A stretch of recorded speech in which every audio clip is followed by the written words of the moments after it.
Shalom, selamat pagi saudaraku yang dikasihi oleh Tuhan Yesus. Pagi ini kita kembali merenungkan satu bagian firman Tuhan dengan judul Bukan Cara Kita, Melainkan Cara Tuhan. Terambil dari kitab Yohanes pasal 18 ayat 11. Demikian bunyi firman Tuhan. Kata Yesus kepada Petrus, sarungkan pedangmu itu. Bukankah aku harus minum cawan yang diberikan Bapa kepadaku? Saudara, seringkali dalam hidup ini kita mencoba melakukan sesuatu dengan cara kita, yaitu sesuai dengan keinginan kita. Padahal apa yang kita mau dan kita pandang baik belum tentu semuanya itu sesuai dengan kehendak Tuhan untuk kebaikan kita. Hal itulah yang dilakukan oleh Petrus. Ia mencoba menggunakan caranya sendiri ketika dia mencoba menghalangi Yesus untuk mati di atas kayu salib. Petrus menghunus pedangnya dan meletakkannya kepada hamba imam besar yang bernama Malkus dan memutuskan telinga kanannya. Lalu kata Yesus kepada Petrus, sarungkanlah pedangmu itu. Bukankah aku harus minum cawan yang diberikan Bapa kepadaku?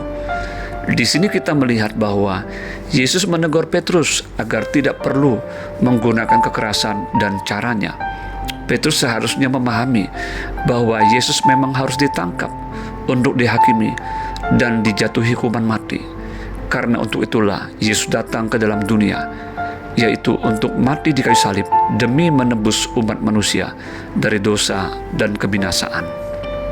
Sebelumnya, Petrus juga pernah menarik Yesus ke samping dan menegur dia saat Yesus mengajarkan kepada mereka bahwa anak manusia harus menanggung banyak penderitaan dan ditolak oleh tua-tua, imam-imam kepala, dan ahli-ahli Taurat, lalu dibunuh dan bangkit sesudah 3 hari.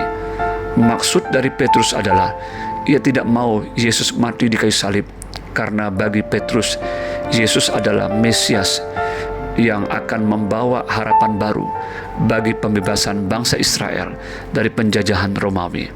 Akan tetapi Yesus berpaling dan sambil memandang murid-muridnya, ia memarahi Petrus, katanya, "Enyalah iblis, sebab engkau bukan memikirkan apa yang dipikirkan Allah, melainkan apa yang dipikirkan manusia." Kita pun mungkin acap kali melakukan seperti apa yang dilakukan oleh Petrus. Kita berpikir bahwa kita membela Yesus dan berbakti kepadanya. Namun, ketika kita mulai memasukkan pikiran kita dan cara kita menjadi tidak sadar bahwa pikiran kita dan cara kita bukanlah pikiran dan cara Tuhan. Karena banyak kali pikiran dan cara kita ternyata tidak sesuai dengan kehendak dan rencana Tuhan. Memang terkadang untuk mengikuti kehendak Bapa rasanya sakit dan tidak sesuai dengan keinginan kita. Kita seringkali tidak siap untuk menjalani proses yang kelihatannya menyakitkan dan membuat kita harus menderita sesaat. Namun, saat ini marilah kita belajar untuk mencari kehendak Tuhan dan apa yang menjadi keinginan Tuhan atas hidup kita. Berhentilah untuk terus menggunakan cara kita. Lakukanlah cara Tuhan. Maka pastilah semuanya itu akan mendatangkan kebaikan bagi kita dan banyak orang.